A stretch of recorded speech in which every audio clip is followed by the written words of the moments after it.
Just waiting for Bill. Absolutely. And Alexander also confirmed. Absolutely. We'll just wait one more moment. Thank you. Thank you.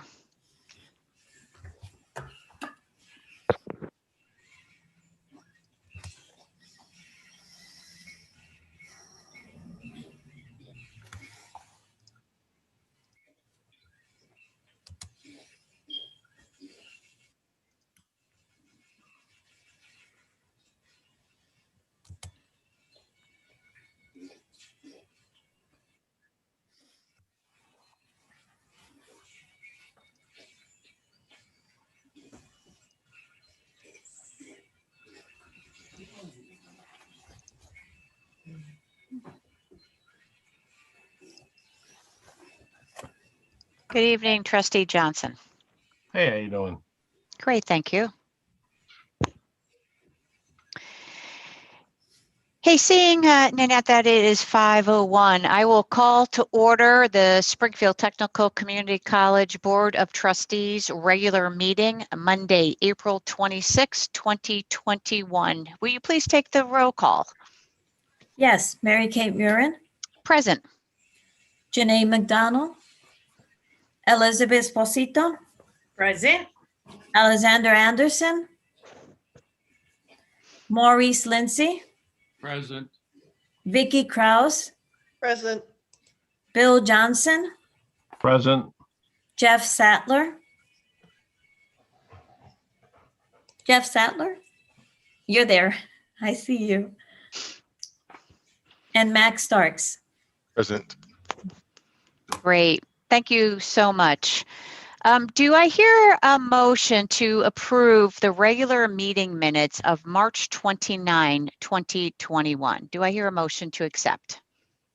Motion to accept, Bill Johnson. Do I hear a second?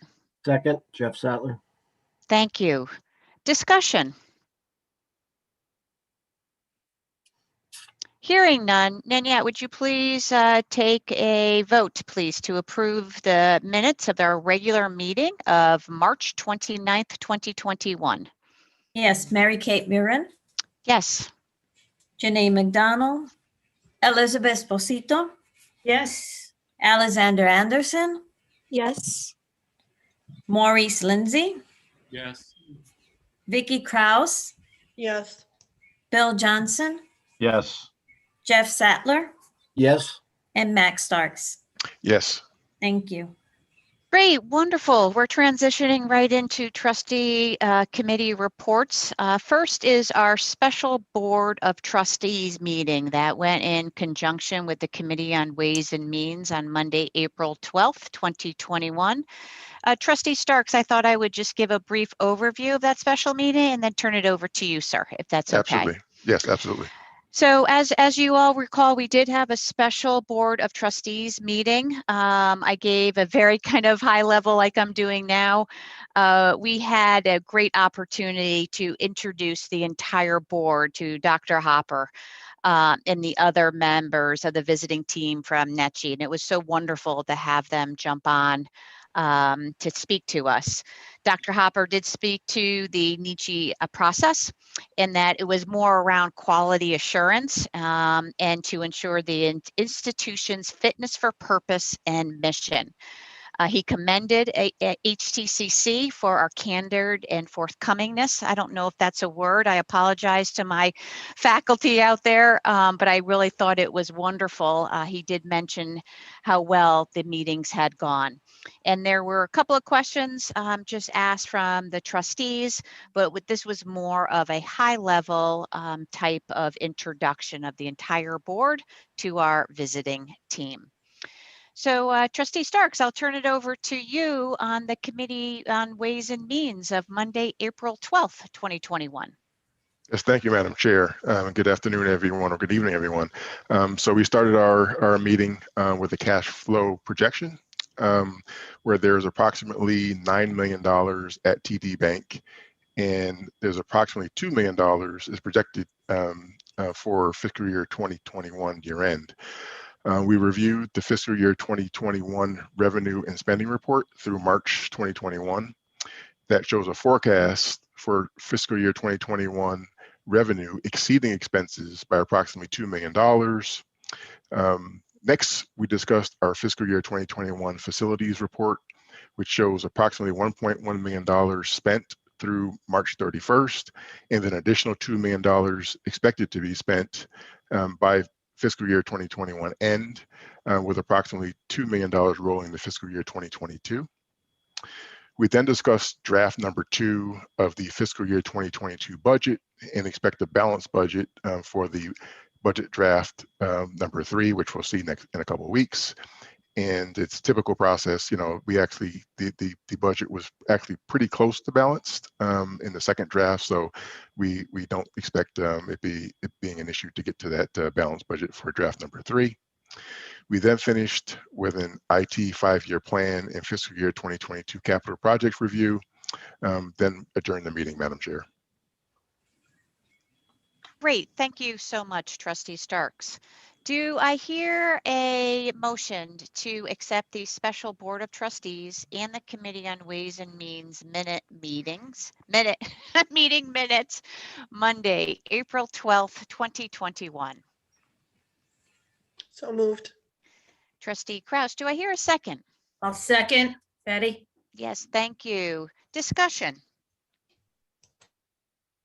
Hearing none, Nanette, would you please take the vote to accept the special Board of Trustees and Committee on Ways and Means Monday, April 12th, 2021 committee report? Mary Kate Murin, Yes. Janae McDonald, Elizabeth Bosito, Yes. Alexander Anderson, Yes. Maurice Lindsay, Yes. Vicky Kraus, Yes. Bill Johnson, Yes. Jeff Sattler, Yes. and Max Starks. Yes. Thank you. Great. Yep. Thank you. I cut you off, Nanette. I appreciate you. Turning into the president's perspective, Dr. Cook, first thing we have up is tenure recommendations. Good evening, trustees. Just a little bit of sort of overview, and then we'll tuck into some of those items. After tenure, I also wanted to ask if we might be able to reshuffle and bring D, the marketing perspective, up right after the tenure recommendations. I know Denise Hurst needs to jump off and go to a WTCC meeting as well. But again, just a little bit of perspective. I feel like it's a new day on the other side of NECHI, and accreditation, which only happens once a decade. You know, in comparing notes with our chair, I think perhaps I'll suggest that we use internal, external to do a full debrief, and then that can be brought in front of the board next month. But again, I think a lot of successes to celebrate, a lot of momentum to look forward to in the months ahead, and we'll certainly talk more as a college about that. You know, what I would share is at this point in any semester, there's a little bit of fatigue across the ranks of faculty and staff. I think that is particularly the case, and I wanted to share that with trustees. People have been working really hard and in front of these screens for a long, long time now. You'll hear a little bit about sort of perspective from our dean from the School of Health and Patient Simulation, Chris Scott, on nursing. But again, just wanted to sort of give some voice to, I think, again, some of the tiredness that is out there as we try to lay this semester down in a few weeks' time. Also really pleased with the kind of budget work we've been doing. If you've been looking at those Ways and Means Committee meetings, we are expecting and hoping to have a balanced budget proposed to trustees next month through Ways and Means. That is not insignificant, particularly with this federal money and really trying to make best use of that. So stay tuned more on that. But again, I think all can be very proud with the work that has gone into the development of next year's budget. On the communication front, a really important week. If you saw my communication out this morning to campus, a nice debrief with our self-study co-chairs today. I've got a town hall with cabinet members this Wednesday evening. And then at the end of this week, a very different department chair and curriculum coordinator lunch than I usually have, but an important one nevertheless. So a lot of work on that front. Operational planning, again, I think it's worth voicing that there still is a degree of uncertainty when it comes to things like what will our summer and fall operations look like? What will it take to get onto campus? Right now, we have a check-in approach where you have your temperature taken and a attesting that you've done X and Y and not done Z. What will that look like? Will we be able to use summer to sort of transition? And then what will fall look like, especially with vaccination? I can share with trustees, I myself only just accessed my first shot last week when everything went public. So pleased to sort of be in the mix now with all that. And then even fall itself, what will the conditions on the ground look like? Despite what it might feel like if you've dared to venture to a restaurant, everybody is still subjected to 6 feet of social distancing indoors. And so we're contending with what does that mean for the college with our classes on campus come this fall. For good measure, what does telework look like for the institution, right? A lot of people have really found good use, good effectiveness from this type of an approach. So how do we formalize that type of a process? On the capital front, we were hoping to hear next month or in June about Building 20. Will DCAM come through for us? Will the Commonwealth come through to help underwrite significantly the school health relocation out of Building 20? That's very important for us, of course. I'll also have next month some news on the equity front. I think people have know we've done a lot of work with that conversation about being an anti-racist institution. I'll be pleased to share through the internal external committee innovation fellowship, where we're going to bring forward a faculty member who's going to work on a significant equity project for the year ahead, and I'll have more to share on that. And again, as I mentioned, with NECHI and a nice full debrief. So again, just some comments at the top for the board. And again, thank you for all your support through that NECHI self-study process. If you'd like, I'm happy to transition to the tenure recommendations. Just for some prompting, in board pack, I believe resumes and some of the other documentation was provided to trustees. For me, just as a reminder, particularly for new trustees, that you do have the final approval on tenure for those who are in MCCC, which is our full-time faculty and some of our full-time staff. It's a pretty rigorous process. And to walk you through the steps, there is essentially a peer group that first reviews all candidates for tenure. It's called the UPPC, the Unit Personnel Practices Committee. It's essentially a group of employees who already are tenured, and they look at these candidates and then they make a recommendation. We also have the deans from each of the schools who make their recommendations, and then I have a chance to bring that forward and provide you all with recommendations. So you have 11 individuals who have had a very thorough consideration this year. Let me read their names because, again, I think you should rest assured that they have all been very thoroughly vetted, and I'm very pleased to recommend each of them. So you'll see Darlene O'Brien from Dental Hygiene, Erica Jones from Nursing, Antu Lee from Diagnostic Medical Sonography, Lindsay Taibbi from Nursing, Mary Bailey from Nursing, Meg Lodholt from Dental Hygiene, Robin Ledwith from Medical Assisting, Scott Frank from Respiratory Care, Fahad Khan from Energy Systems, our HVAC program, Dan Misko, who is in the Technical Arts School of STEM and Design, and then Chuck Bertolo from the School of the Department of Electric Energy, Optics, and Mechanical Technologies, and Chuck teaches in the Electrical Engineering Technology Robotics program. So again, happy to recommend for the full board tenure of each of these 11 individuals. Great. Thank you so much, Dr. Cook. Would someone like to read the motion?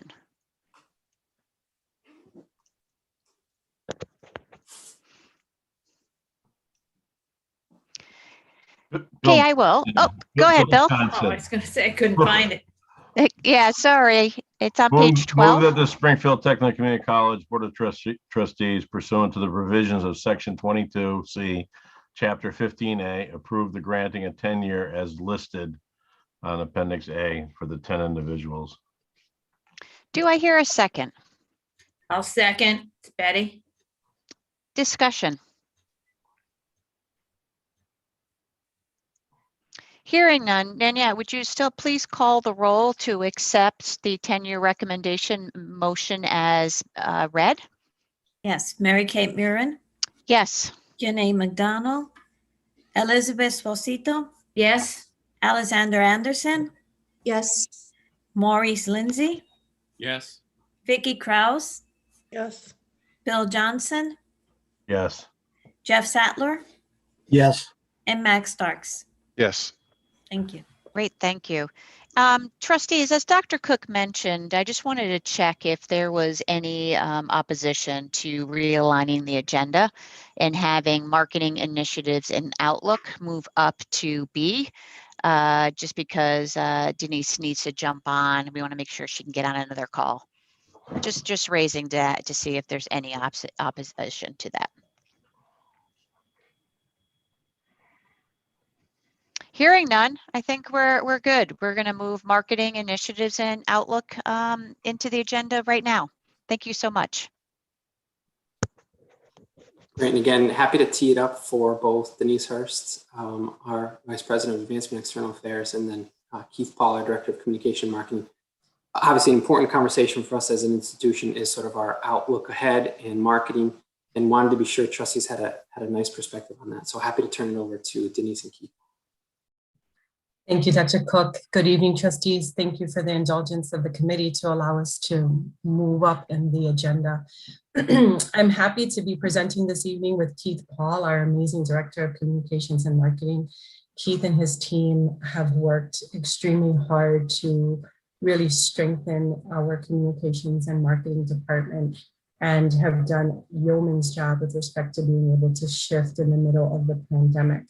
And so I'm happy to share the stage with him this evening for this virtual platform.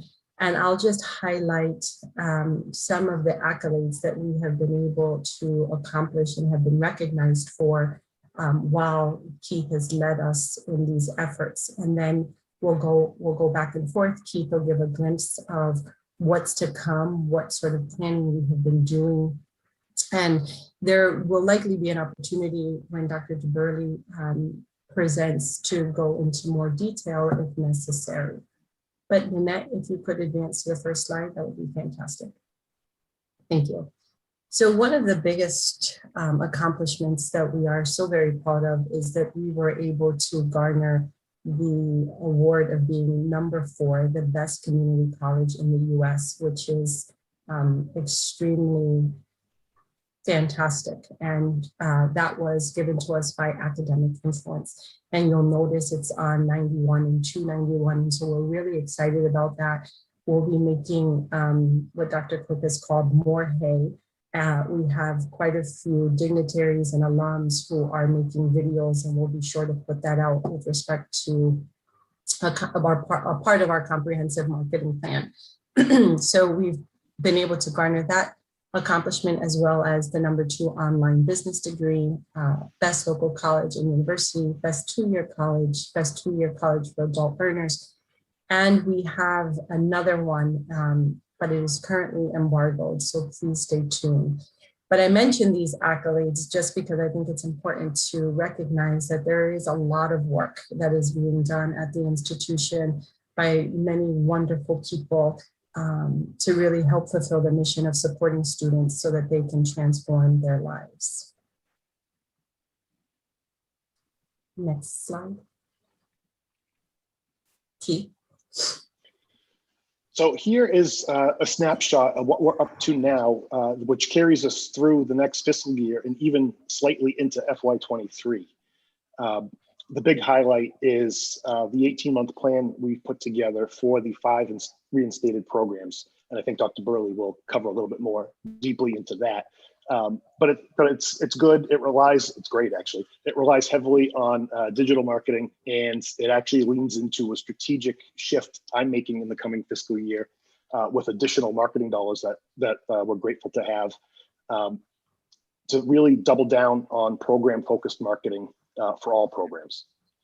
So we're going to triangulate with search engines and social media where you're going to see the ads. The Career Coach tool lists all the programs, so that's another way folks can find their way in. We worked with Dave Benora and the workforce folks. They've taken on the job board and are partnering with local business owners who have jobs to post. So that's where students can go and look for those, or another place they can look anyway. But they're all vetted by Dave's team. And as we go forth through the summer, we'll be making some updates to the program pages themselves on the STIC website, including adding in the Career Coach widget, which will allow folks to see salary and job trends specific to that degree or certificate. And it's wonderful. It's a wonderful little tool. And again, grateful that we were able to use some Perkins money to pay for that. The third leg of that is Hobson's is a tool used in the high schools for guidance counselors to work with students to identify which college they would like to go to. The folks at Hobson's tell me it's heavily used, particularly in Western Mass, so that's good. And the way it's structured is STIC is visible against 3 competitors, those being HCC, Westfield State, and UMass.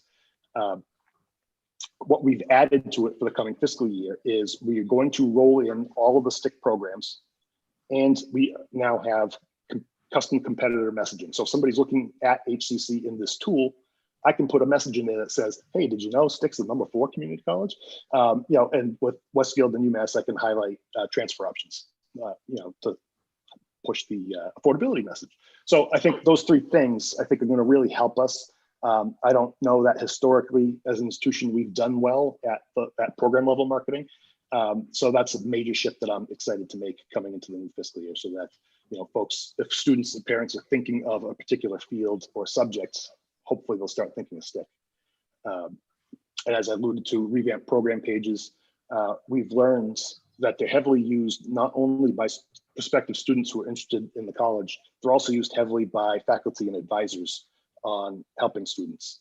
So we're just going to retool those a little bit so that the top half of the pages will be more marketing focused, but the faculty and advisors can still have quick and easy access to the information they have now. And some of the things we're going to add, an improved class search. We're adding inquiry forms to everything. We're pulling in other content like info session dates, better news, more videos, the Career Coach widget, as I mentioned, and working with Matt Gravel to improve the integration with the online catalog. Right now, it's there, it's automatic, but it's very inflexible. So we're just trying to make that a little bit better. And again, clear distinction between marketing and advising content. Prospective students don't necessarily need to know the weeds, so we're going to try to pull those out and reorganize them so that they're there, but we give them the selling message first. And in the coming year, we're going to launch an annual content review process with the chairs and the deans, so we can ensure that the content is always current and reflective of the curriculum and what we're offering. And I think the thread that's working through all of this is we are also working on finishing the one-sheet flyer project and kicking off a new advising worksheet project, which is TBD pending the rollout of the new student planning tool. So that, I mean, that's it in a quick nutshell. You know, and we're looking at spending $614K, which really enables us to improve and expand the focus of what we're doing digitally, so we can make sure that all programs get represented instead of 1 or 2. So that's exciting for me. And I'll just quickly interject and highlight or underscore one of the things that Keith pointed out. The major shift is that in the previous years or historically, we haven't necessarily had the dollars or the budget or the funds to be able to do program specific marketing. So we've had to typically bundle them. And so this time we're going to be able to specifically market specific programs. Yeah, as Dr. Burley will highlight later, we do have that underway already for the 5 reinstated programs. That stuff's going into market the beginning of next week. This is Trustee Starks. Thanks for the overview. This is good. Good to talk through. Yeah, back on being #4 in the nation, a community college. I think it's obviously something we want to advertise and leverage as much as possible. But how are we stating the why? Right. So it's good to say we're #4, but are we giving some good quick examples on what drove us being #4?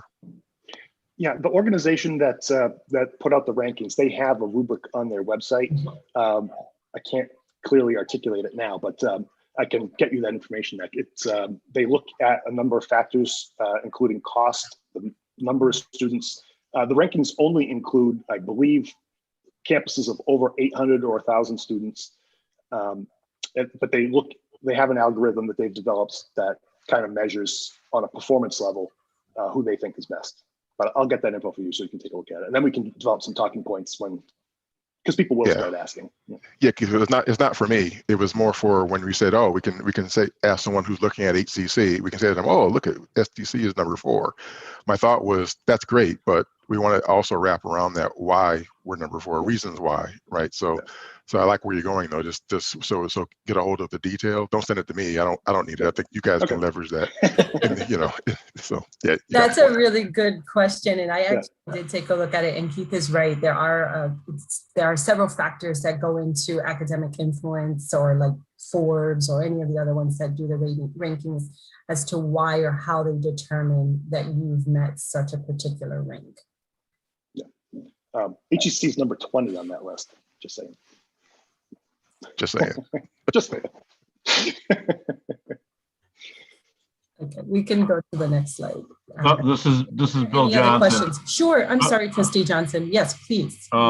Please. I got 2 questions, I guess.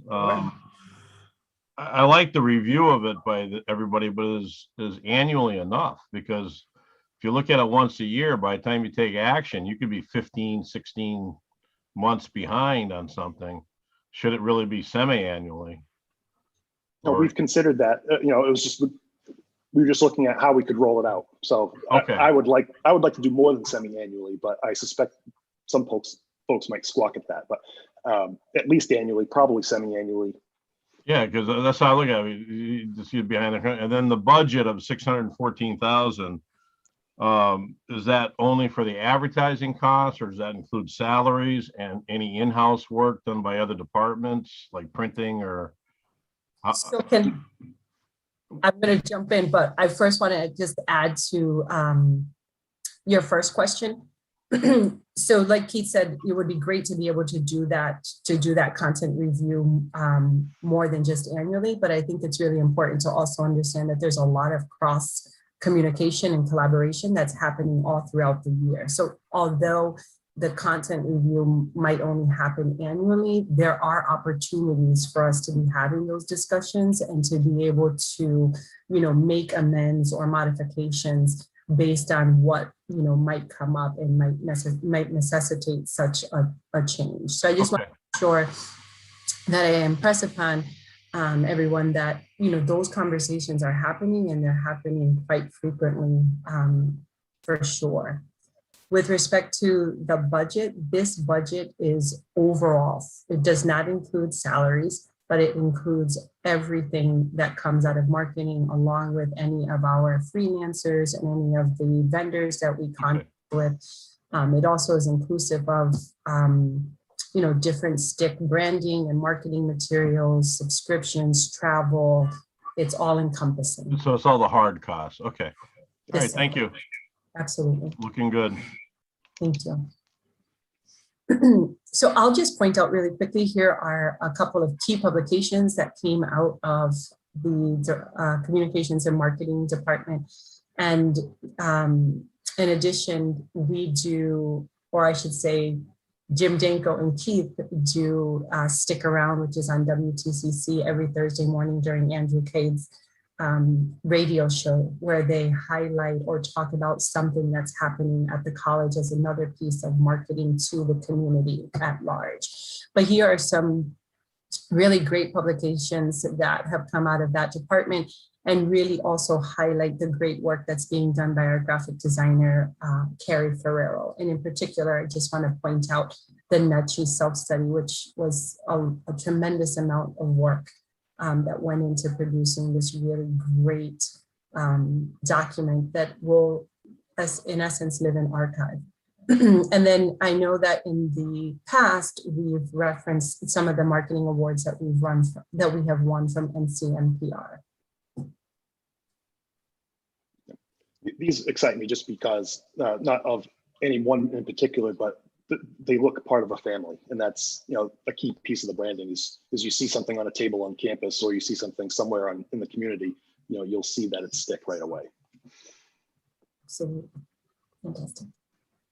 Nanette, you can advance. Thank you. Keith? All right, here's some selected metrics going back to the beginning of the fiscal year. Is we're always trying to do more with what we have, and the pandemic has certainly not let us rest on our laurels at all. But just in the time through March 31st, we're already up over 50% in the number of feature stories that we're producing. and those generated 149 different press hits. The new webpage count continues to go up. That 42 represents what I initiated with the webmaster, not what anybody else might have suggested. So, those I'd have to go back and count. But YouTube videos, that's, I'm loving the pandemic for this one reason, is we were trying to do more with video pre-pandemic, and we were slow in getting traction. And of course, with all the Zoom, one thing I mentioned to Jim when he interviews folks for news stories is, hey, stop using your phone. Please use Zoom and hit record. And that way we can, get some sound bites that we can use in video. So just really trying to maximize the opportunity in front of us.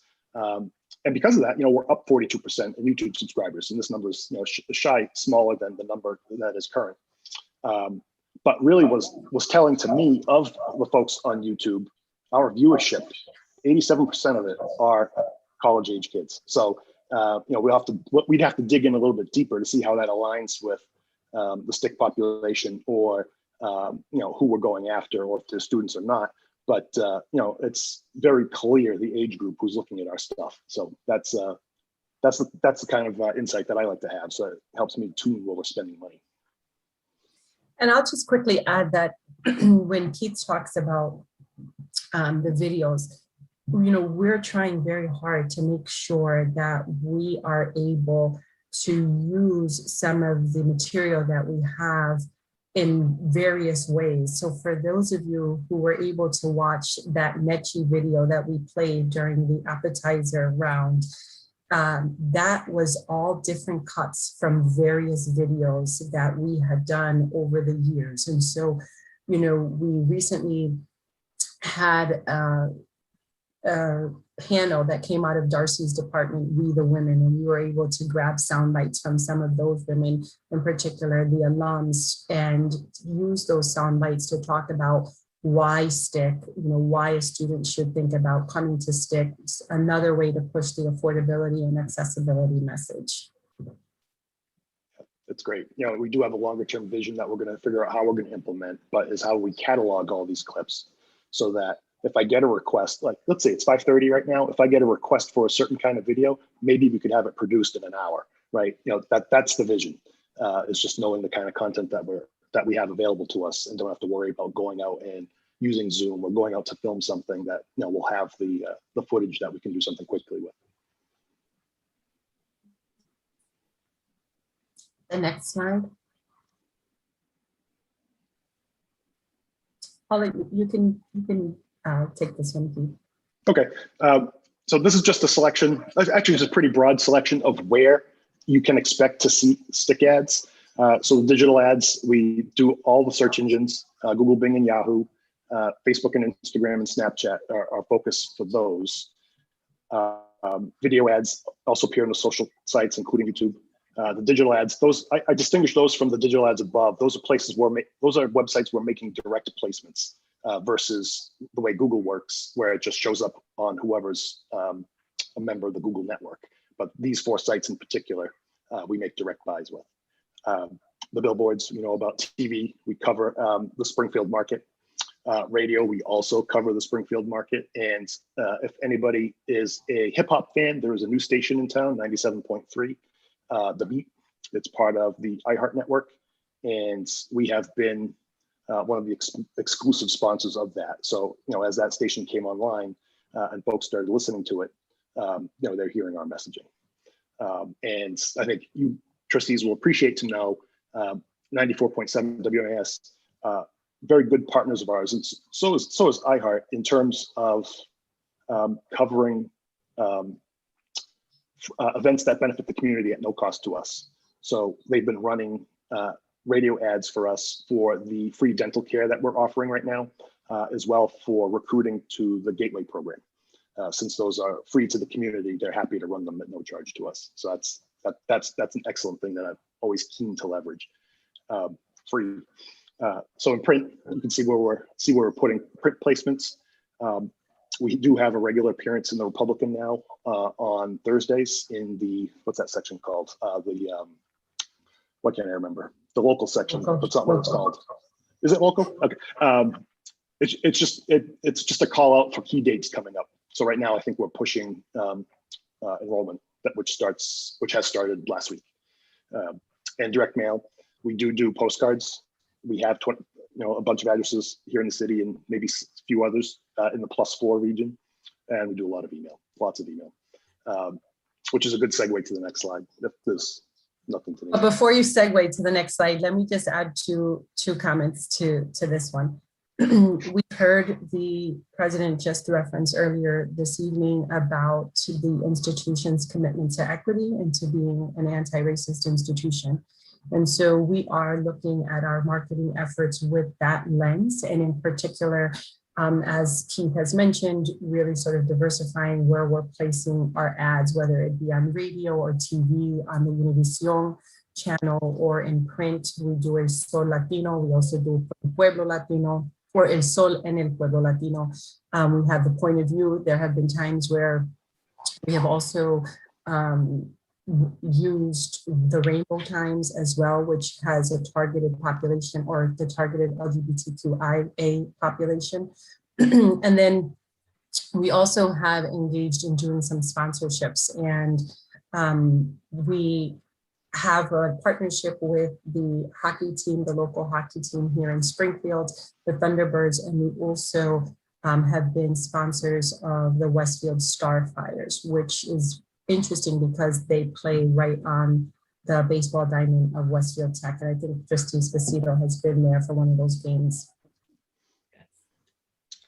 Can I just ask a question? How do we measure success or penetration in all of these various methodologies? So if we wanted to focus more in our dollars in certain places, how do we know where we're getting success? So I'll let Keith take that, but I'll just first say, I knew that question was going to come, Trustee Krause, because I think it's an important question, and it's a question that we've heard come up for quite some time, or at least as long as I've been here. How are we measuring our efforts? And so there are ways to measure some of the marketing, but it's not as definitive. I mean, it's a real moving target, but I'll let Keith talk about some of the ways that we're able to track the clicks to the URLs and some of the work that they're going to be doing with the new software. Yeah. So before we get to the next slide, I'm going to talk about another topic, or we can.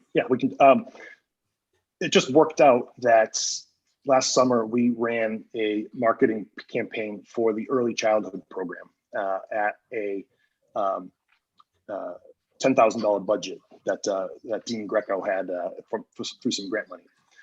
So we invested that I think entirely in digital and social, and we just put the numbers together with the goal. Rick had a goal of 25 students, and we were able to draw the funnel down from the ad traffic all the way through to matriculation.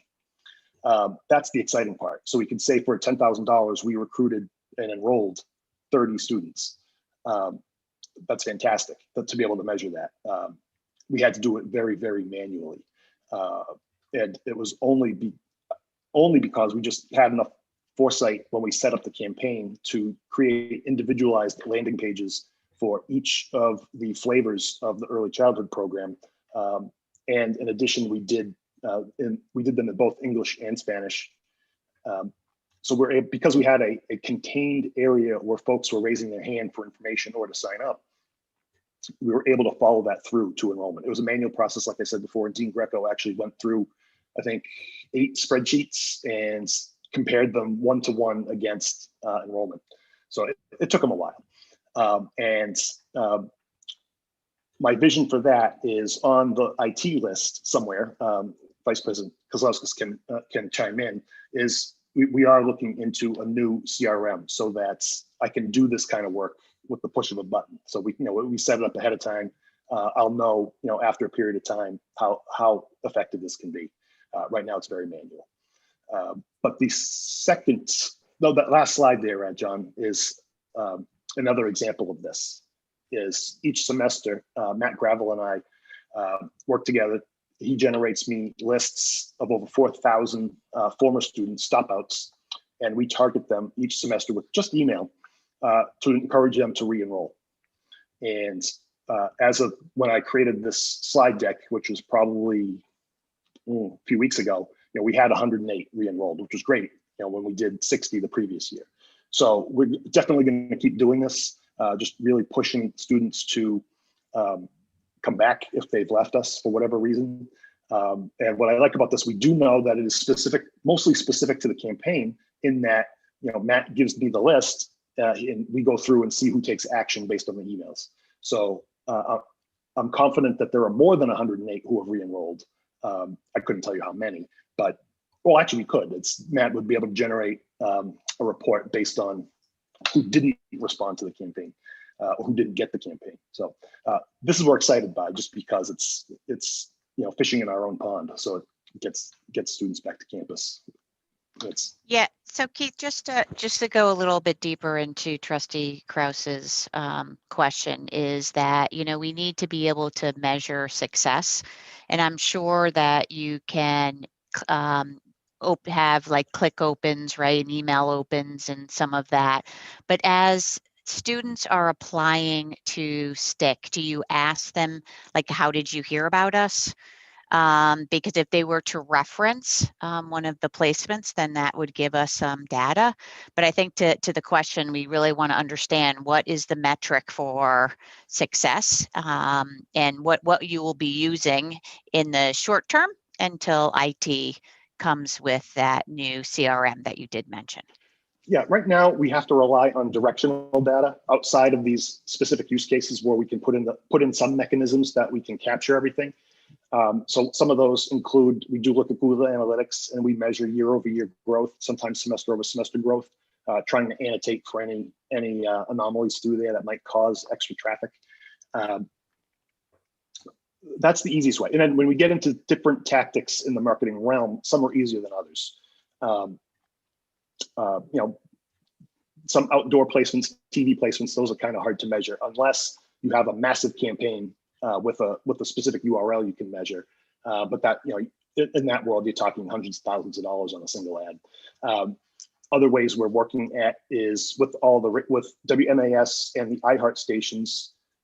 We do partner with them to look at the data that tells us within 10 minutes of every ad airing, they will look at our web traffic and annotate, so we can look at if anybody's looking at the website in those 10 minutes. So there's enough of them that we can't say definitively they heard the ad, but we can say, okay, every time an ad airs, we get a lift. So that's important. We are adding the inquiry forms to everything, depending on dean preference. Admissions is handling some, they're handling others. But that's kind of the extent of what we can do without a better CRM. It's mostly just any tips, tricks that we can employ to get at directional data outside of like the stop outs or early childhood, where it's contained and we can follow the numbers through the funnel. Yeah, and I think that's the point, right, from a historical perspective. So if we, of course, right, before you launch, know historically where you are and then launch, and you'll be able to track that. I think the trustees would be very interested in some of those results as we continue on with our meetings. And then one other thing too, I'd like to see, if possible, slide 38 for this budget, just kind of broken out a little bit more. I'm sure one of you can provide that to the trustees, just so we can see, just from the 4 things that you mentioned, Keith, where you were putting the money, just to see what those funds are a little bit in granularity, okay, if that's okay. I'll get that to Nanette when we finish. Great, thank you. So Trustee Murrin, to that point, there is a marketing plan being developed, and it spells out all of it, has the line items and what has been allotted or appropriated to each line item. That's great, thank you. Absolutely. That would conclude our presentation. Are there any other questions? We're happy to answer. Yes, this is Jeff Sattler. Maybe Denise or Keith could help with answering this, but do you in your area look at marketing to the U.S. and state congressmen and reps as far as, what's going on with their websites, perhaps piggybacking their websites for advertising and others? And do you follow what I've been following with this new national bill that they're talking about, free community college education? Is that part of what you do to reach out to the political world to keep them informed of our abilities? Sure. So I'll take that question. Mhm. So in my role, or as a part of my role with external affairs, I'm in contact with many of our elected officials, if not all of them, from the national level all the way down to the local level. And so no, we don't advertise on their web pages.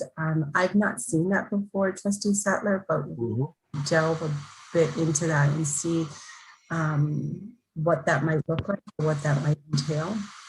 And if they would be willing to do that. So for example, if you take just Congressman Neal, there are several of the community colleges or colleges, public and or state universities, that fall in his district. So it would mean having to likely have everyone listed, right? I don't know that he or any of the other legislators would be able to just list one institution.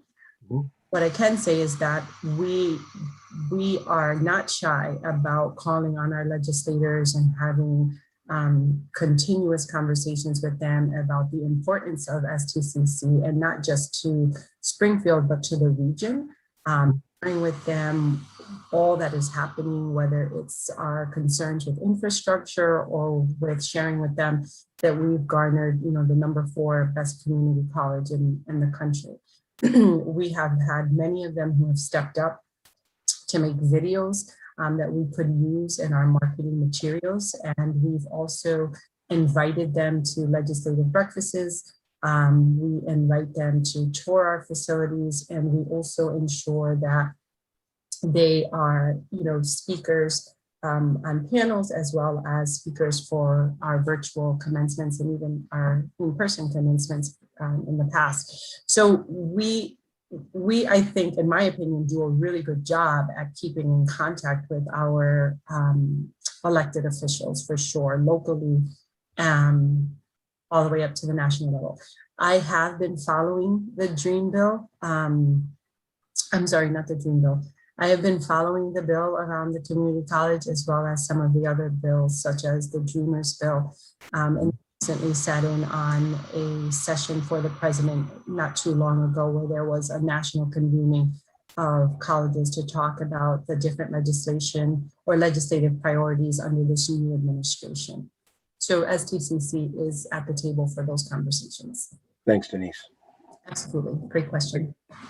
One other item on that front, though, is, and they're due for a refresh. Last year, we did a bunch of data sheets, little infographic sheets for all of our local delegation that Denise used in all of her meetings. And they were very well received. It showed for each legislator the impact of STIC in terms of the numbers of students in their districts. Absolutely, that's a really good point. And so Trustee Sattler and other trustees, what Keith and his team were able to do is that they pulled the data in along with working with institutional research.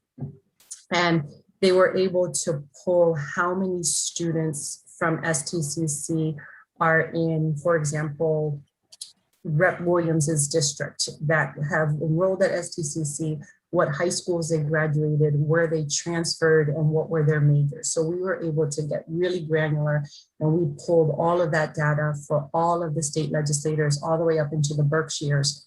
And those were well received. I mean, Senator Vilas wanted poster size flyers for his office so that he could, tout STCC. So yes, that that was a great tactic for sure. Well, that's great information to know. The reason why I asked that, obviously, is we're looking for funding from our state house to get our buildings renovated. So knowing that you're certainly involved in that, I think is a huge importance, especially when they go to vote, knowing our college better than others, hopefully. Absolutely, for sure. Are there other questions or observations from the trustees? A couple notes. So for those longer serving trustees, hopefully you've seen just how far we've come with this area of marketing. I think when I first started, we were spending perhaps under $50,000 in the digital space. And so we've really evolved ourselves. And obviously there's a lot more work ahead of us, but really, really pleased with the work if you wondered what's the program, and I'll look to Keith to sort of keep me on this, what's the program that has the highest hits? I think it's nursing by a long shot. And that's a sort of double-edged sword, if you will, because obviously we're not going to be in a position to add to our nursing size. We'll just lose more money on that program. But how do we leverage that type of traffic to consider other programs, like let's say health information technology or a health science degree? So there's work to continue to evolve all this. With all this in the background too, let me also share some bittersweet news with Trustee, which is that Denise, unfortunately, is leaving. She's pursuing another opportunity next month. She's got a great leadership position that she's going to start at the Community Foundation of Western Massachusetts. So I wanted to be able to sing her praises with you tonight, knowing just how far we've been able to evolve this. Denise helped also launch with the STIC Foundation a major gifts campaign, and to that point around external affairs, helped with a lot of that work behind the scenes with our legislative delegation to land that $5 million earmark as part of the economic development bill. There's been a lot of work that she and I have been doing in those spaces for a long time now. So I say to Denise, thank you again for tremendous work in that role, and I really wish you well in the future. Thank you very much. Thank you, Denise, for all your contributions. It's been a pleasure working with you. Thank you. Thank you all. I appreciate it. Thank you, Denise. Thanks, Denise. It's great work. Thank you. Don't forget about us when you're at the foundation over there. Don't forget about us. You did a great job. Very impressive job. Thank you. They've given us, I all. think, about 90,000, Denise, over the last year during COVID. So, we've got an in at that for that source. Good to know. Thank you. I appreciate it. And thank you for all the work that you guys do. This is my community. I love my community. And I know how important STCC is to this city and to its residents. Yeah. So, Madam Chair, moving forward with the other two aspects, again, we want to be sure that we get to program reinstatement, reactivation. But before that, we've got Chris Scott with us. Everybody, Chris would be a person, I think, particularly for new trustees, that you would have seen, met, had a chance to really engage with pre-pandemic. He's been at the college for a long time, was assistant dean for the School of Health and Patient Simulation before taking the reins as the dean. It just seemed really prudent to give you a view from one program over the past year. And so I want to turn it to Chris to share a little bit more about what it's meant within one of our signature programs that is often discussed as highly valued in the community. So let me turn it over to Chris. Thank you, President Cook, and thank you to the Board of Trustees for the opportunity to come before you tonight, as well as to the campus community. It's challenging to follow up on each of these people that spoke before, because I'm the expensive person. Me and my team are the ones that spend so much of the college's money in delivering the education. So I can't say a big enough thank you to the Board of Trustees and to each of the cabinet members and to President Cook, who really have supported us even more so as we've been challenged by this COVID pandemic. And I'll share a couple of those themes, primarily focusing tonight not just on nursing, but also on a couple of the other programs. And I also want to show some of the good things that have come out of COVID for us as a college community as well. So some of the things I want to just touch real quickly on are obviously the financial impact, some learning challenges, one of the challenges that we face regularly, which is the loss of clinical placement, and then attrition and retention issues, and then also the positive outcomes. So if you don't mind to the next slide, I figure we'll start off with the financial, because a lot of times when we come before the Board of Trustees, especially for the financial impact, you see a financial impact of COVID, and I put a few things out there on how it's impacted us from when we looked at it in February of 2020 and then today. And I'll just share one example with you to help you can see some of the impacts that we face. I'll share an example for the nursing program. An average student will change their gloves 20 to 25 times during a 12-hour clinical shift. There's about 100 gloves in a box, and our cost on February of 2020 was about $7.99 a box. Right now, we pay $29.50 for that same box post-COVID. Oh my goodness. Challenges. And it may strike you a little bit there, but then when we times that by needing 100 boxes for our 200 nursing students, that cost goes from $44,000, from $11,000 to $44,000 per semester, or $23,000 to $88,000 in just a year. And so obviously these costs impact each of your decisions when you look at just our division, and that's just one program of the many for the healthcare. That doesn't even take account that you can see the cost of the N95 masks that we've had to add. You know, to give you an example, our costs are over $200,000, let alone the new platforms that we've had to add for virtual reality, for Screencast-O-Matic or other items. You know, that brings $270,000 just in items to handle PPE and virtual reality delivery. So, you know, you can see some of the different costs there. I just want, you know, when I have to go to my vice president and to President Cook and say, hey, you know, we have a need here to be able to deliver it, as well as our hospitals, our community partners asking for us to now bring our own PPE with us to these clinical sites because they can't, you know, obtain them. It's a financial challenge. And so, you know, for us, this is just one example, and you can see some of the, you know, challenges and costs and how much it's raised on us, so that when you can see on that slide.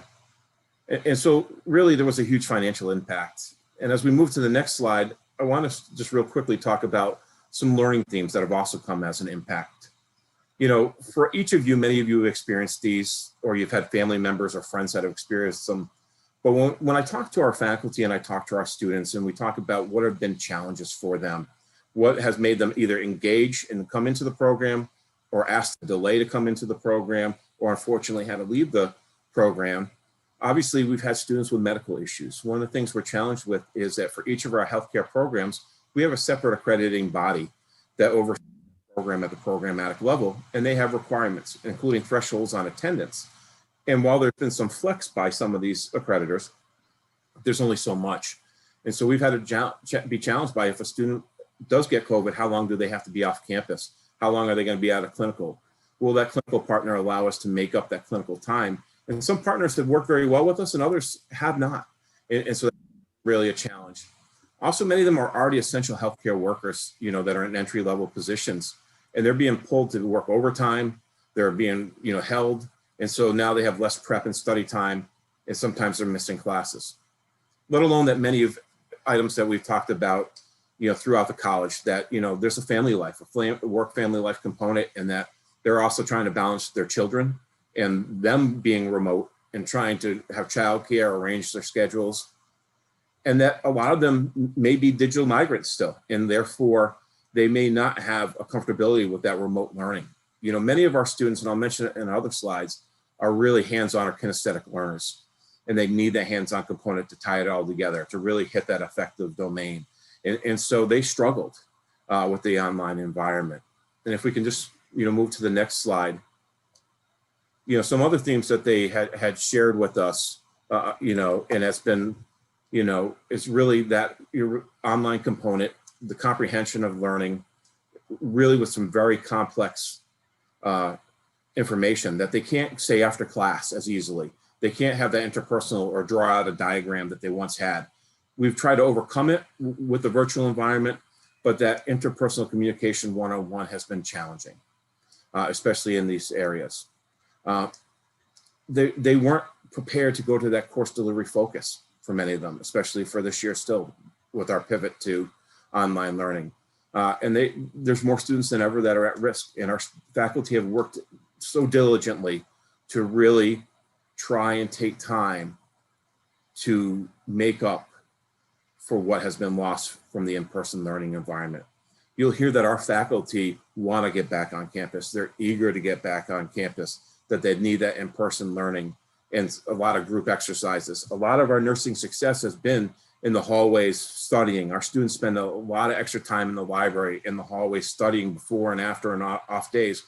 And that community kind of learning as well has been lost, and they've struggled to make that up. So those have been some learning themes that have been challenged for us. If we can go to the next slide.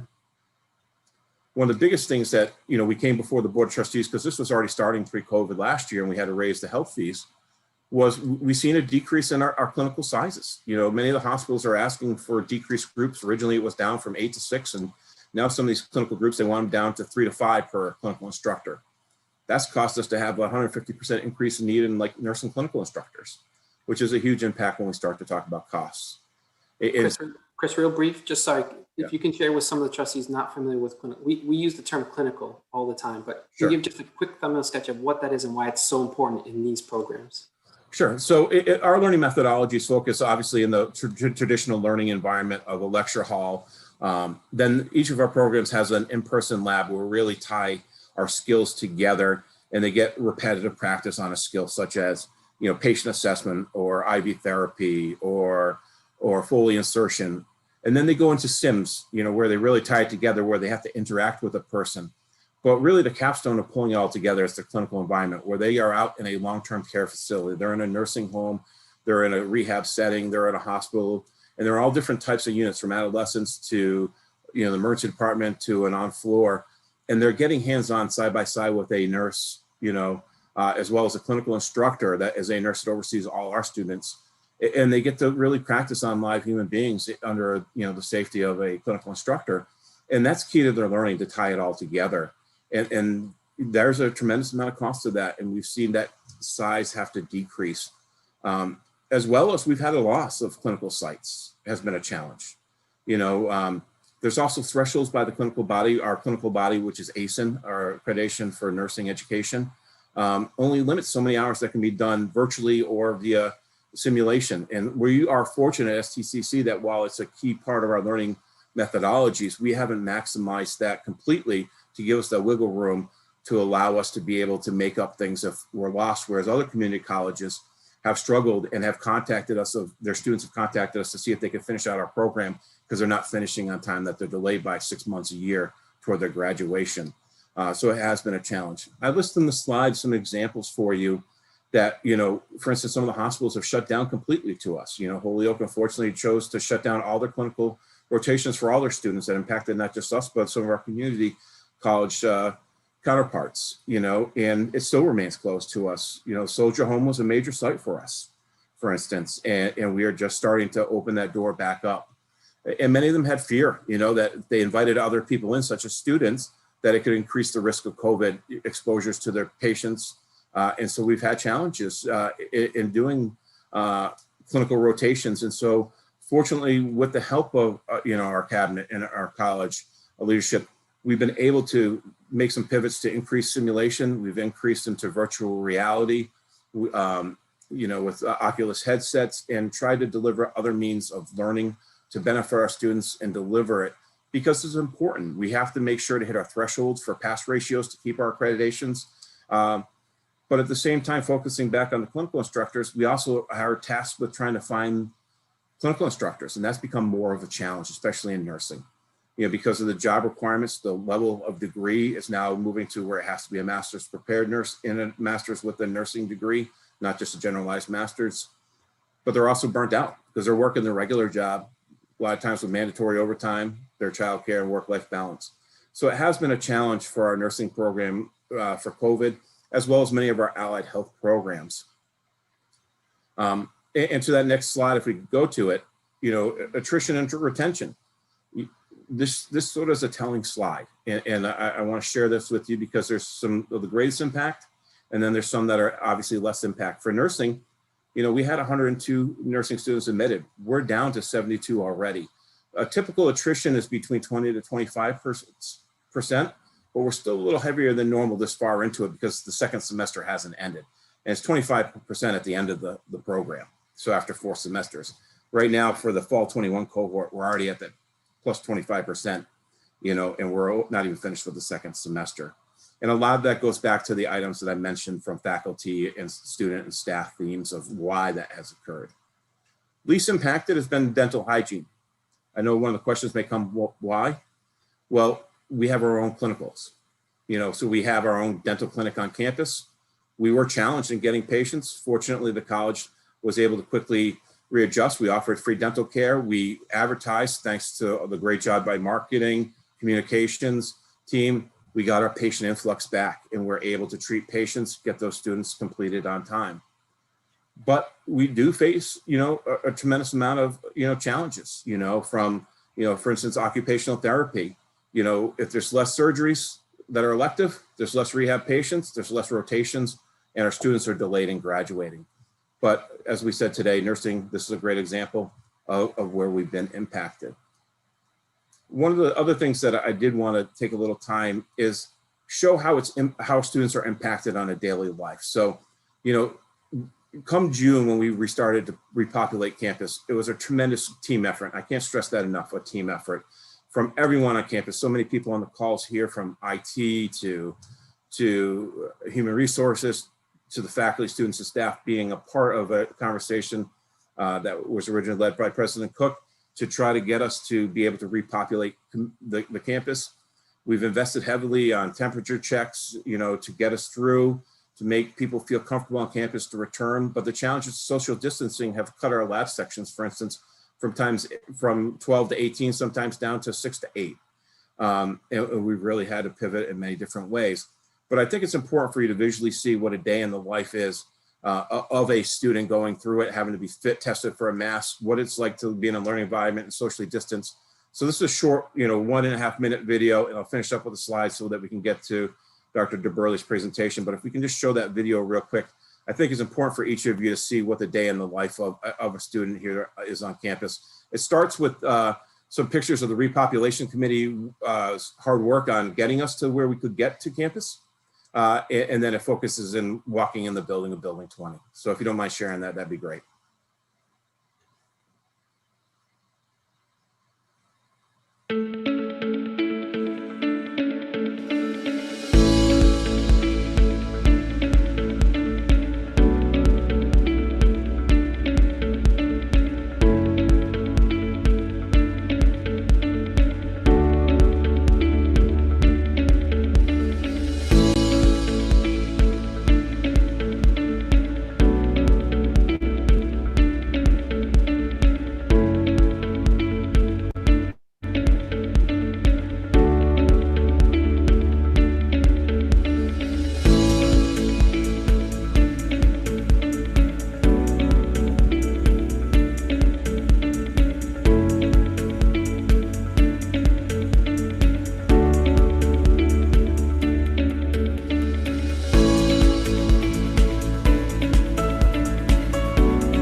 Thank you for sharing that, and hopefully gave you a quick glimpse into what is a daily life coming in. And really, as I said, it was a team effort from everyone on campus, and a thank you to everyone that's been involved, including the maintainers, who I don't want to leave off, who really made us feel extremely comfortable.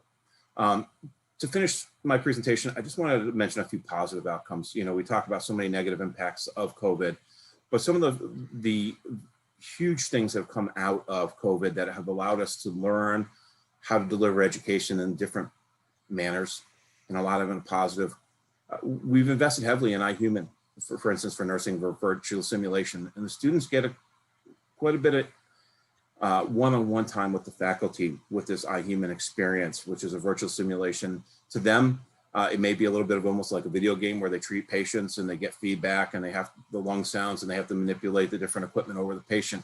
But they have to do the patient record, you know, the charting. They have to go in and research medications, and they meet with a clinical instructor and they debrief and they learn. And it's been very powerful for them with a lot of feedback. We've recently invested in a virtual reality sim where they'll have, you know, these Oculus headsets that they can put on in our lab and go through and treat a patient with the handsets, almost like a video game as well. But they really get some hands-on learning with cases that they couldn't be guaranteed to see before. Now we can make sure that they see a certain set of criteria and certain types of patients. The other thing is, with the loss of clinical placements came some new clinical placements, and I want to mention those. For medical assisting, you know, we've gotten a tremendous amount of new sites that there has been a huge need. Health centers, vaccination clinics, and a new one for nursing, especially is a connection with group homes. And these were all ones that we never had before that have been a huge asset to us. It's allowed us to get even further in our community, and it's been a tremendous and positive impact for us. So I just wanted to take time to answer any questions, and I just want to say thank you once again to each of you, and a thank you to my faculty and my staff who've been amazing through this and have worked just so diligently to keep us moving forward. Christopher, this is Jeff Sattler. That was a very impressive presentation, both pro and con. I never realized the extent of what you have to go through and what we have gone through since at least September. Congratulations. I'm very impressed. Thank you. I appreciate that. I think Chris, this, oh, sorry, go ahead, Betty. Go ahead, Betty. Chris, it's Betty Sposito.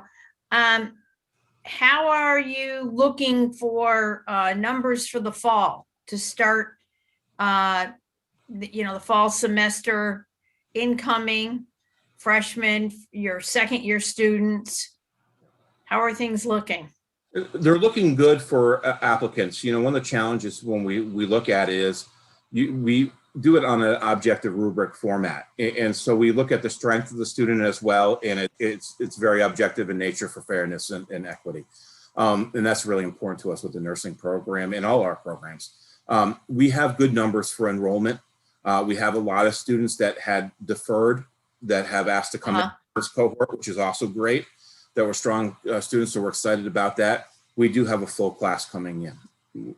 We've already accepted them. All the letters are out for nursing, and we have their accepts, and they actually come in less than 2 weeks to start their orientation process for the fall.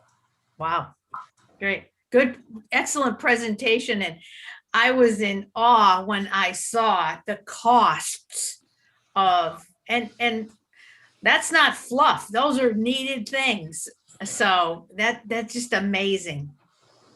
And that's why I can't stress, the thankfulness for the support, because it's hard to, really on a quick second change and come request that and get that support. And that's what I have had 100%. So good. I just want to reiterate what a great presentation, having family in the medical field, and also when we were remote at STCC and we were on campus. I remember helping out with the simulation. So I do understand how valuable a lot of the students take that experience, and to be able to have some type of other way of doing it is great. Thanks. Appreciate you sharing that. Great job, Chris. Great. Thank you. Thank you so much, Chris. Really appreciate it. We'll continue to keep an eye on the numbers, and hopefully eventually those costs will go down. Hopefully they can't go the other way, but keep us updated, and we will continue to keep an eye on that for our numbers. Much appreciated. Thank you so much. Absolutely. And finally, Madam Chair, to tie it all together. So obviously, again, my great appreciation that Chris got. Helps to see that video, I think, everybody, right? You can really see what kind of impact this pandemic has had on our functionality, our operations. These are complicated programs to deliver even under good circumstances. So again, thanks, Chris, for really helping lead all this work. And we see if the conversation was prefaced by some of the marketing and recruitment efforts, we see even programs that are as strong and as desired as these, retention is every bit part of our conversation as well. So let me turn to Geraldine DeBurley, who's going to share program reinstatement and really give some framing for everyone about really doing well to invest in those programs coming back. Okay, thanks. We'll just go to that next slide, please, Nanette. That's great.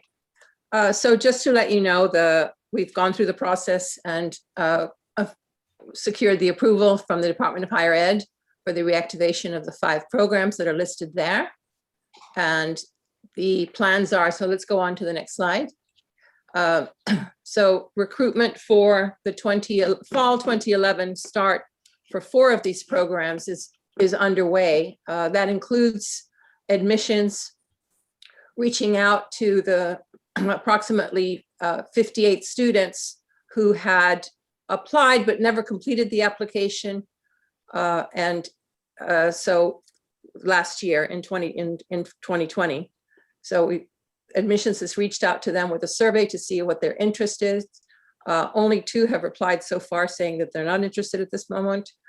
We're also working with advising to reach out to the students who were in the pipeline. There were about 54. They haven't received any responses, but they're going to start working on phone calls next week.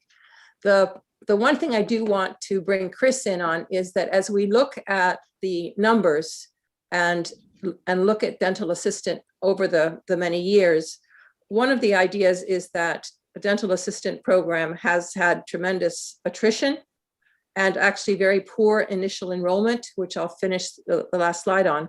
And to that end, Chris, in working with the dental hygiene and the dental sciences folks, we're looking at, instead of starting the dental assistant program in the fall of 21, actually to start it in the spring of 22 for several reasons, but one of the big reasons is that we need to search for faculty. The 2 faculty who were teaching on that program took retirement and were not interested in the recall. Chris, do you want to just give a little bit more on why spring 22 start on dental assisting would be a better, possibly get us to have a more robust enrollment? Sure. Thank you, Vice President Burley. I think it's important to note that our goal with this is to really get an opportunity in this area where students have a seamless pathway from one program to another. Because in this area of dental sciences, many of the dental assisting graduates want to become dental hygienists.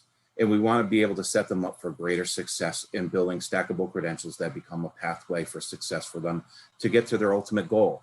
Many people that start off in dental assisting, are looking to find out if this career is for them and then get into it in more in depth, or they haven't been as a strong student. We want to be able to encourage them to strengthen their application opportunity to become, a proper candidate for entry into the dental hygiene program. So that's one of the main goals. The other problem is because we had the program set up where there was starts and stops, where they would come in, then they would have the summer off, and then they would come back. We weren't fulfilling a successful rate of completion. It was a huge challenge for us. We would see students drop off and not finish because life got in the way, amongst many other things. And so by starting it in the spring, we're able to finish it. This is not a traditional certificate. A traditional certificate at the college runs, somewhere between 27 and 29 credits. For dental hygiene, it's 39 credits. And so that was one of the other challenges, that it didn't fit in a traditional 2-semester format, that in reality, many times we're at 3 semesters. It also aligns for them to be able to finish the program, still being an applicant in that last semester for the dental hygiene program, if that's their desire. So we're trying to set them up for greater success. In addition, the other challenge that we're faced with is that there's high levels of accreditation requirements for what we require to have on behalf of these faculty, as far as job requirements and levels of certification and degrees. And we are having to start over. We are going to need a program chair, and we're going to need another faculty.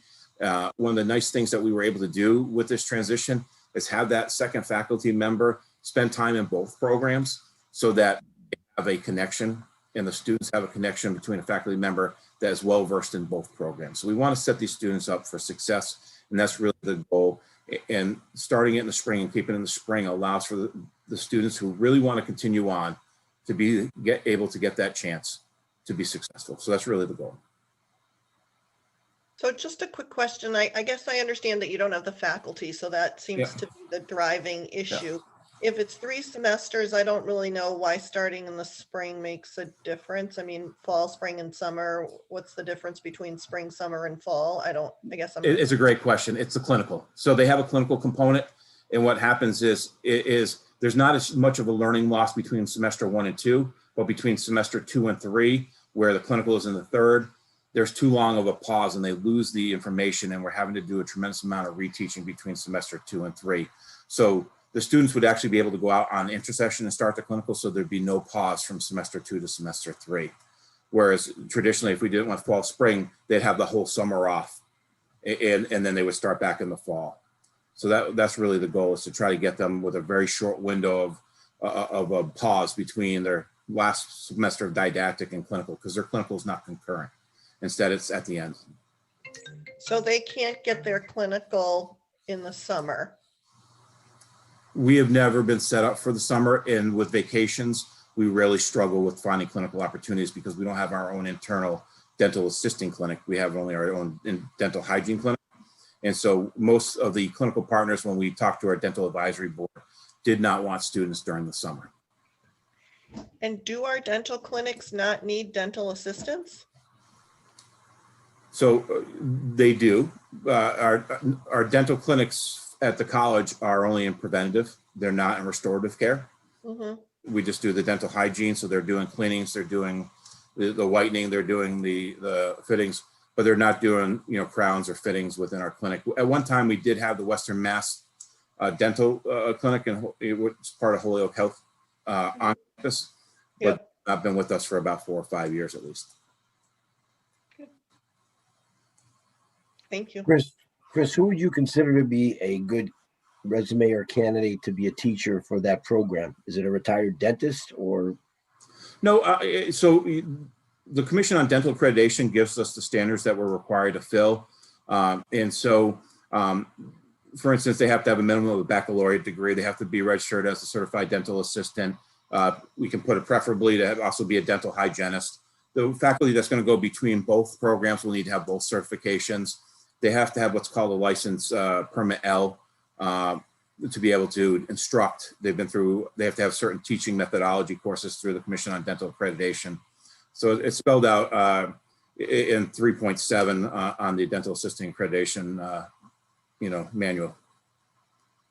Thanks.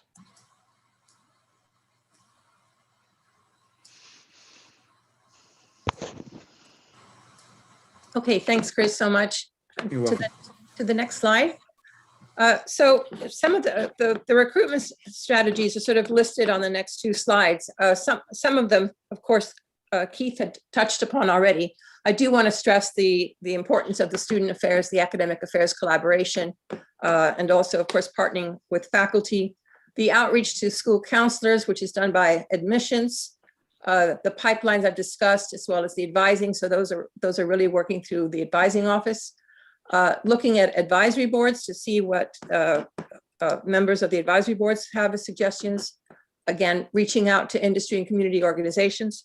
Career Coach is a product that we've purchased from MC that Keith had mentioned. This is an ability for people to go to take a sort of self-interest test, and then based on the responses to that, they're directed towards one of our programs on our website. We've also gone ahead and with the same vendor, MC, purchased licenses to get market labor data, so we can do deeper dives to generate more thorough program research reports to help us also in our marketing. And so that would lead to the ability for marketing to on their targeted marketing campaigns to do deeper dives by zip code, by area, by programs. Of course, we're quite local, but also to provide all the employment capabilities and offerings so that we can also embed that into our website as well as into the marketing materials. And also, of course, as we target. The $50K has been allocated for the 5 programs, $10K for each right now in the targeted marketing, which, as Keith mentioned, we will be starting as sort of at the end of the week. These kinds of things Keith mentioned already, the print placement, the search engines, the digital marketing, et cetera. So I'm not going to repeat all of that. I do want to note in our next slide that the registration patterns that we experience, for example, right now we've been going through priority registration for our existing students. We have very few new students who register now. Basically, approximately, the pattern in the past has been approximately 20% of our students register in the spring term, but the rest of the registration really happens in the summer. And in particular, 2 weeks before the term begins. So the campaign, therefore, the marketing campaigns are going to be directed in that way so that we can leverage that 10K for each program in a way that would maximize that target market. The challenges are, of course, when you're looking at programs, is setting goals for what that means. And so what I've provided you in the next slide, and it's the final slide, are the new student enrollment patterns. So I realize it's small, but I know you also have it in your packages, but you can see since 2015, how many new students have actually entered into these programs in the last 5 or 6 years. And so obviously 2020 isn't there because the programs were discontinued. So we've set, hopefully achievable goals for enrollment in the fall. Given the small matter of our enrollment, that our enrollment has taken a pretty severe hit. And I realize that as Chris spoke of course, in the medical programs and the competitive programs, that they're getting good enrollment. But right now we're experiencing a downward enrollment trend.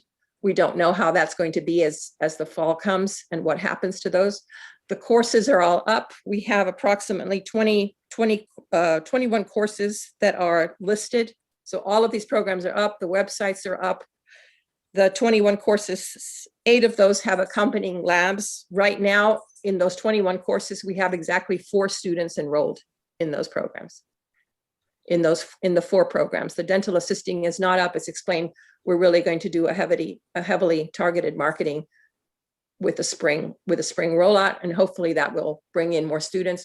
But I've also stuck to a sort of 10 goal there, because as you see, new students in our dental assisting program also have been fairly low. That's what I have for you right now. Any questions about that?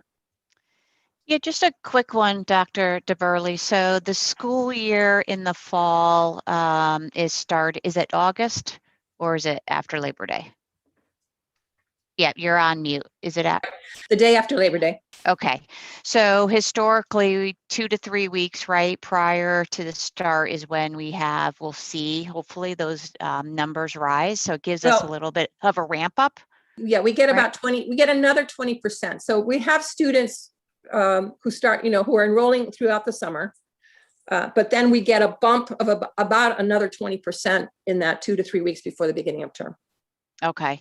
I think that will be important that, you keep us in the loop on that, but having a little bit more opportunity for a ramp up with the marketing seems that it really could do wonders, hopefully for those numbers. And we'll just be able to keep an eye on that. So a little bit encouraged about that we do have some ramp up time to ensure we get the numbers that would be great for those programs. So I appreciate that.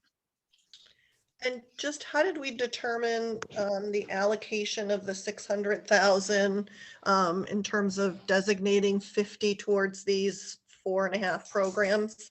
How did we decide that number, and what does $10,000 in marketing really get us? I mean, I don't know, but I would think, is $10,000 enough, or is it going to be targeted in certain areas of the type of marketing? It doesn't seem like it would be a lot of money, but I mean, are we going to have like a billboard that might target the 5 programs that are being brought back, and so that would be a shared cost across those programs? I mean, just 10 doesn't seem like a lot of money, but I don't know how that number was derived. Well, so Keith can help me out here, but right now what we used was that we used approximately $10,000 to do a targeted marketing for early childhood last year, and that worked really well. So right now for the initial campaign, we are allocating the $10K to each program to do that. I believe that we could possibly find additional funds as we go forward on that, but at least in the initial targeting of that, and also based on the labor market reports that we get out of MC on deeper dives, that we'll be able to target that. In addition, of course, we're looking at marketing in Spanish to also help with that. So the model that was used was because we had a lot of success in the way that the pattern of the enrollment that was generated through the early childhood program using a 10K amount. So that's how we did that initially. And so we're going to mimic that as a pattern and then look at it. But obviously, as we go forward, we'll see what that means.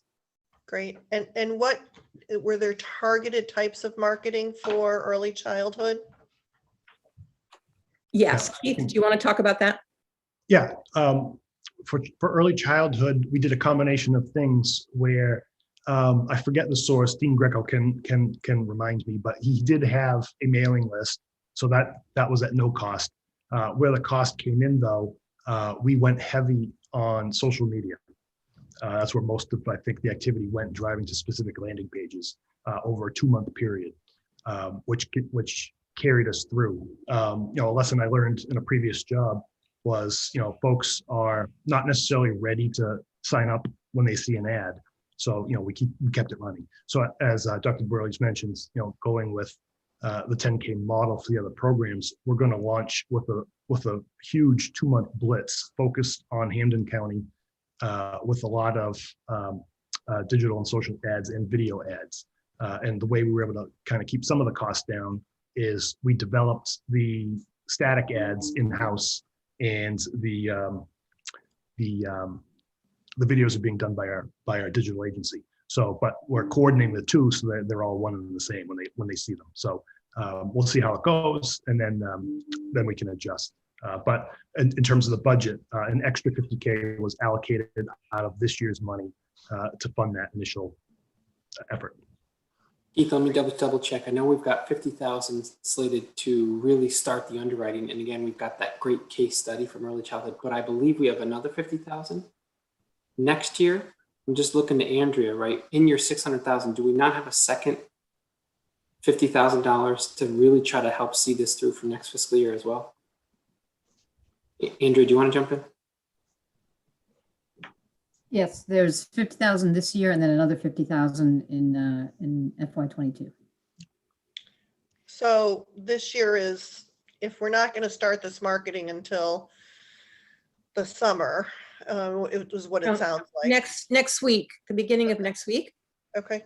Is when that would be. And then of course it runs out at the end of June is the fiscal year. So we're going to spend 50 in the next 60 days. Until the end of June, yeah.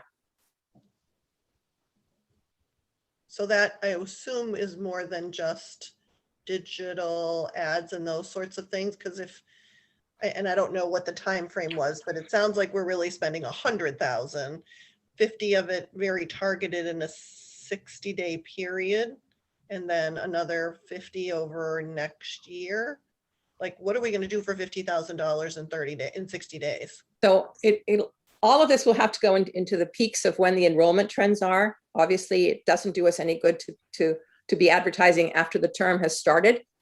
And so it'll be leading up into the marketing that happens now for fall and over the summer for fall.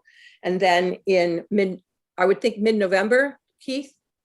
Yeah, well, the specifics for the plan, like for the 4 programs minus dental, I'm trying to remember what the number was. It's like 28,000, something like that right now, with some extra for dental and some extra to do some other things as we get close.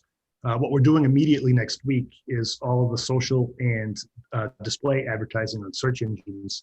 We're going to do the plan is to do a 4-month blitz. So I was waiting for additional dollars to commit to July and August, just to really get the message out there so that folks know unequivocally that this stuff is out there, targeting folks of an age that we'd want to get into the program. And then doing a lot of free activities around that we would do anyway, press releases and TV promotions and those kinds of things. The money is also going to fund for the full 18 months in the plan, steady state search engine ads. So just the text ads you would see if you search for something. So that's a piece of it. So we prepaid for that to cover the 18 months. In addition to the big visual blitz that will hit in the next couple of months. Thank you. You're welcome. It's Mary Kay. I think it's important for us, of course, right, to continue to track that, see what money is being used, and if there is going to be the need for additional dollars, and that will come right from the student enrollments. So I think that's important, Dr. DeBurley and Keith, for us just to keep an eye on that. Yeah. So if we need any additional monies, then we can come back to Ways and Means or the board itself to reallocate, just to make sure we've got enough money out there to getting the word out. But appreciate it, Keith. Absolutely. This is Bill Johnson. I I think all my questions have been answered, but I just want to recap. So for FY '22, we're spending $614,000 on advertising. And out of that 614, $50,000 is going to be put towards the 5 programs that we're bringing back. Is that correct? No. Or are we spending 664,000? Yes. Yes, we're spending 664,000. Yes. Well, right now, the 50 is outside of the marketing budget. So it's outside. So we're actually spending $664,000 on marketing for FY '22. Yes. So that slide we saw was inaccurate. Yeah, that's, yes. So, and then for FY '21, we're spending $50,000. That's kind of like, it's towards the end of the year, like get it spent quick before FY '22 starts. Is that correct? And no, it's not a question of spending it quickly. Oh, it's $50,000 out of this budget, this year's budget for those 5 programs. Yeah, and it's just getting started. When I was strategizing with the agency on what would be the best thing we can do today, is really just start planting the seeds now so that folks are aware. Right. We can start that pipeline that we can hand off to admissions to try to make sure we get them into seats. Right. So, and just so we're spending roughly within the next 18 months, we're spending out of the budget, we're spending 10, 12, 14, almost 15% of the budget just on those 5 programs we brought back. I just want to clarify that because I'm glad I voted against bringing those programs back. I think this is money down the drain again, but that's my personal opinion. So that's all. Just want to make that observation. Thank you. Yeah, I think the decision was made to bring the programs back, and it's, yep. And I think it's our responsibility and everyone here to put what we need behind it. It's really about the impact of the students. If we can bring, I just want to clarify the impact on the budget. That's all. I understand. Yes, thank you. But really important from a student perspective, we can fill those programs again and really get a wonderful foundation. They'll continue in years to come. From the numbers I just saw, the programs never refilled that well, but that's okay. Yeah, so Trustee Johnson, we've made that decision, and we're going to continue to move forward. I understand. I was just making a point, Mary Kate. And I hear you, Trustee Johnson. Okay. So any additional questions for Dr. DeBurley or for Keith Paul on the programs and or the marketing? Hearing none, is there any old business from trustees? Any new business?